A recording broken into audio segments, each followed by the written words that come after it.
যত তাড়াতাড়ি সম্ভব যত তাড়াতাড়ি সম্ভব ভোট ডুবিয়ে চলে আসবি, দাঁড়াবি নি। একবার ছেলেরা যেমন জলে না নেবে তাড়াতাড়ি বেরিয়ে আসবে সন্ধ্যের আগেই।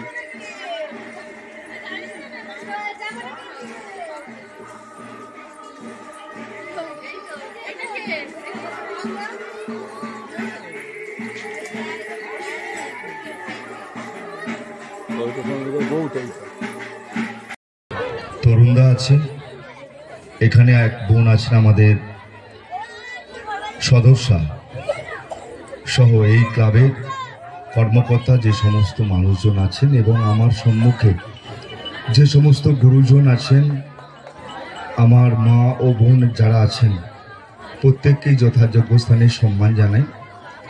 আমাকে আহ্বান জানিয়েছে, আমি আসতে পেরে নিজে খুব গর্বিত এবং খুব খুশি হয়েছি। কারণ এই যে আমাদের গোঘাট ওয়ানের শেষ প্রান্ত দামোদরপুর বালি অঞ্চলে যত সুন্দর পরিবেশের মধ্য দিয়ে মা বোনেরা সকলে এসেছেন শ্যামা মায়ের পূজাতে, প্রথমে অবশ্যই ধন্যবাদ জানাবো। এই 16 বছর ধরে আমরা সবাই এই ভিতরপুর গ্রামের যে শ্যামা মায়ের পূজা, একটা ছোট্ট জায়গার অভাব, মায়ের আরাধনা করার জন্যে যতটা জায়গা লাগে সেই জায়গাটা কিন্তু এখানে নেই।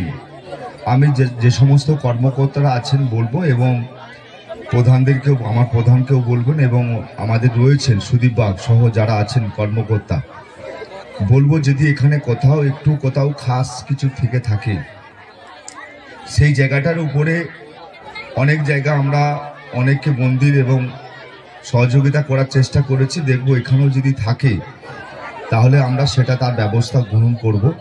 আজকের এই সভামঞ্চ থেকে বলি আপনাদেরকে, আর সকলেই ভালো থাকবেন, সুস্থ থাকবেন, সুন্দরভাবে মায়ের পূজা করবেন, আরাধনা করবেন। যে আমাদের বর্তমান সমাজ কিন্তু একটা অবক্ষয়ের জায়গায় এসে যাচ্ছে। আমরা যখন ছোট ছিলাম তখন আমার মা যখন আমাদেরকে কোথাও নিয়ে যেত, দেখবেন ঠাকুমা, মা আর আমরা সব হাত ধরে ধরে যেতাম। আর এখন যারা বৌদিরা আছেন, বৌদিমণিরা আছেন, তাদেরকে আমি খারাপ চোখে বলছি না বা খারাপ কোনো কটু কথাও বলছি না। আমরা চাইছি আমার অঞ্চলে বিশেষ করে কোথা কি হচ্ছে আমার পৃথিবীর, আমার অত বড় খবর দেখার দরকারও নাই, কিছুই নাই।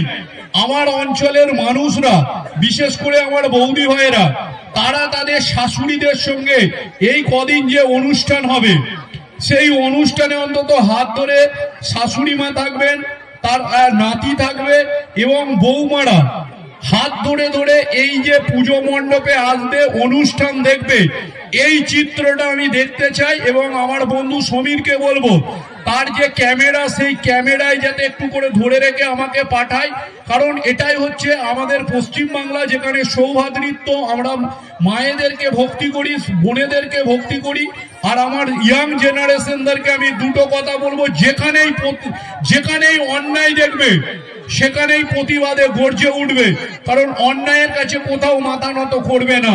এটা হচ্ছে আমি প্রধান হিসাবে বলছি যে এই কাজগুলো যদি আমরা করতে পারি এবং এই পুজো কমিটি যা অনুষ্ঠান হবে সুষ্ঠুভাবে যাতে চলে তার দিকে দেখতে হবে। কোনো আমার যারা মা বোনেরা আছে তারা কিন্তু আর সেই তখনকার দিনের মতো, সেই কিছুদিন বাদেই দিঘির মেলা, তখনকার দিনে আমরা দেখেছি যে দিঘির মেলাতে গরুর গাড়ি করে দামোদরপুর এইসবের লোকেরা সব মানে সম্ভ্রান্ত পরিবার যেগুলো তারা যেত, আজকে কিন্তু আমরা মোটর বছর পুজো অতিক্রম করলাম।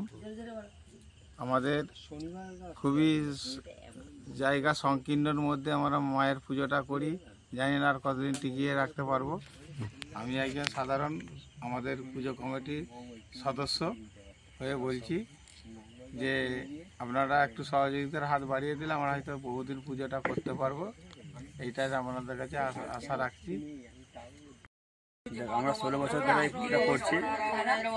আমাদের কিছু প্রান্তিক মানে চাষি আছে, তাদের সহযোগিতা করে আমরা পুজোটা চালাচ্ছি, বা কিছু সোনাবাড়ি ছেলেরা আমরা সহযোগিতা করে সকলকে মিলে সকলে ভালোবাসা নিয়েই পুজোটা করি।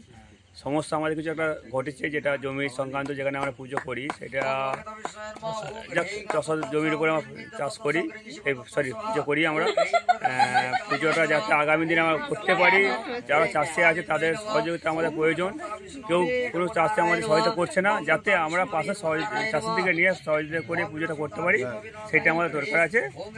এবং আমরা আগামী দিনে পুজো করবো, চাষিদের মানে সহযোগিতা নিয়ে করবো, চাষিরা এবং আর বাইরে সোনাবাড়ির ছেলেরা আছে তাদের নিয়ে আমরা আজকে বহু ছেলে বাইরে থাকে, কিন্তু তারা বাইরে থেকেও আমাদেরকে পুজোটা সহযোগিতা করে, এটাই আমাদের কাছে গর্বের বিষয়।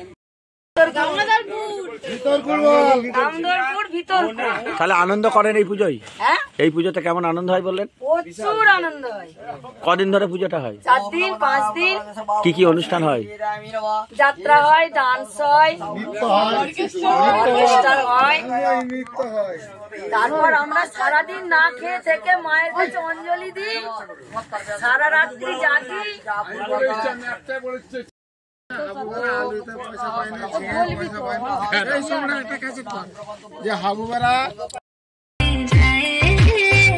चले जब ये फुरवा